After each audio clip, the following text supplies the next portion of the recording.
Florida girl doing winter stuff. Even if it was terrible, you get this sense of, okay, well, I did something and I made it through and I'm that much more capable now. Tricked myself kind of into thinking that that was me and that I was the kind of person that could do that. That was just such an adventure. It was life-changing. Hey everyone. So I'm nearing the end of my 2 months of solo travel, house sitting and hiking in England. And I had some thoughts to share about all the solo stuff.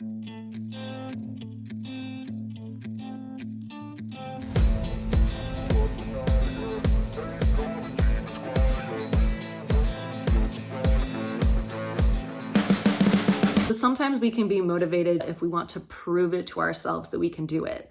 If we want to get a sense of our own capability, if we're trying to build our confidence, if we want to feel more independent and just know that if I have a desire to do something and other people aren't available for it, or other people aren't on board, or I don't feel like I can do this in the way that I really truly want to do it if other people are involved, then I can go do it by myself and nothing's holding me back. There's something very freeing about that. And I think you get that feeling from having kind of tested it out. So the other thing about solo travel is that you totally get to do things on your own terms. The ability to just sit with yourself, especially if you're in nature or in a beautiful place, somewhere that you really want to be, you get to have that time to yourself. And sometimes that's the best feeling and exactly what we need. And while we're all humans and we're hardwired to crave connection and want to share our experiences with other people and be connected and feel safe in that sense of community and partnership, there is really something beautiful about sitting by yourself in a place with just your own thoughts, with just your own energy, without any kind of outside influence, without being distracted maybe by another person or thinking about, is this person okay? Are their needs met? Are they okay sitting here for hours? Like, what do they want? What do they need? There can be really something beautiful about being able to relax into your own experience when you're doing solo stuff. So my first real conscious decision to do solo endeavors was when I was in Washington for a year and I decided to do a bunch of solo hiking. I got so much out of that. Like, it really healed so many things. I made a deal with myself that I would hike a different trail every time that I went out and that it wouldn't be like this comfort zone thing. And so part of it was that I was working on adapting and adjusting to new spaces and new environments and being able to take in the sensory information, feeling safe. It would be great if I could just solo hike and go to new places and not be overwhelmed by that.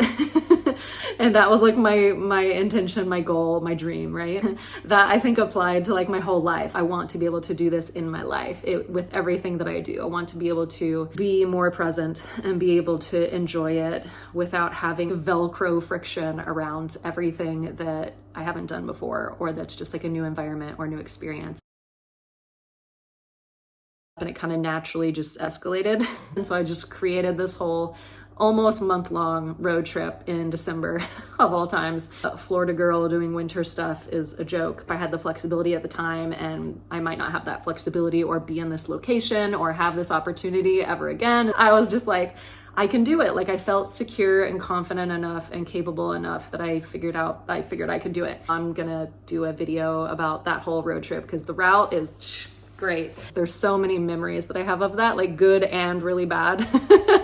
And maybe some tips. That was just such an adventure. It was life-changing, honestly, just so life-changing. Doing so much of that by myself and planning it out and planning out the house sits and just navigating it and realizing like I can do this. And so I think one of the huge things about doing solo stuff is that you get so much confidence, and you know, even if it was really hard for some reason, even if things went wrong, even if it was terrible, you get this sense of, okay, well, I did something and I made it through and I'm that much more capable now. And like the courage and the confidence always comes after you do stuff. So WWOOFing is worldwide opportunities on organic farms. And I had done 2 weeks in Washington just to do it and get the ball rolling and be like, okay, if I want to go WWOOFing, if I want to do this anywhere in the world, I can do it. I have a sense of, yes, I'm the kind of person that does and can do this. Do you want to see the doggy?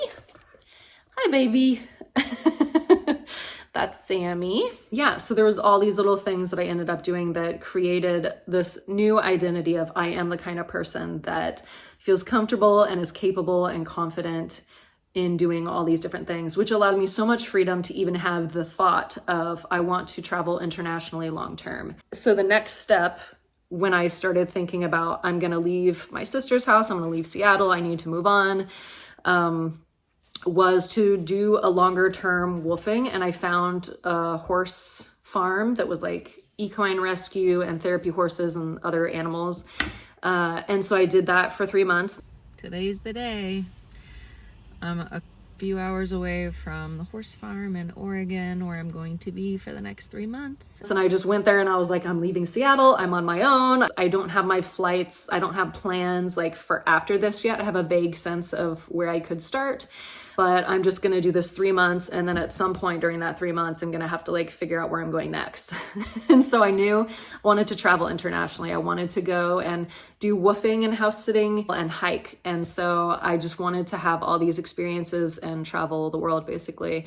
And I felt confident to do that. It's obviously scary. It's still scary now thinking about doing those things, because there's a lot more obstacles and challenges that are different when you leave your home country, adjusting to culture and language and figuring out how to navigate the public transportation system, just having a huge learning curve around so many things. It was very intimidating, but I was like, if I can like drive through these stupid snowstorms and navigate all these things and survive these challenges that I've survived so far, I can totally like go work on a little cute farm in the middle of nowhere in Italy, So I just tricked myself kind of into thinking that that was me and that I was the kind of person that could do that. And that's really so much of what it is. You change your identity, you change what you think about yourself.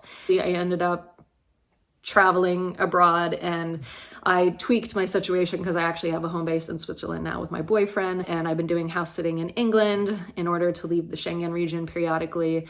And once I get my long-term visa, I'll be traveling more around in Europe and doing still some woofing and some house sitting and hiking, definitely some hiking. That's where I'm starting. So yeah, it's been amazing, and I'm so glad I did all that solo stuff, even though I don't really want to do the solo stuff anymore so much. But I will be. I have places I really want to go, and my boyfriend works full time and he only has so much time off from work. I can still have these experiences and go explore and feel good about how I'm spending my time, even though he can't go with me. And I feel more and more capable of doing that. And there's still challenges and hurdles to get over and things that are intimidating.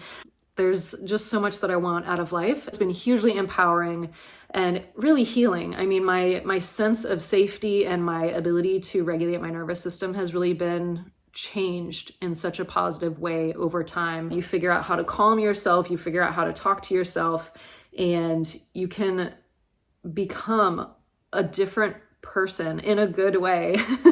If you've been solo traveling, or if you plan on doing some solo traveling for the first time, let me know. I'd love to hear your thoughts and comments. And if you have any specific things that you've benefited from solo travel.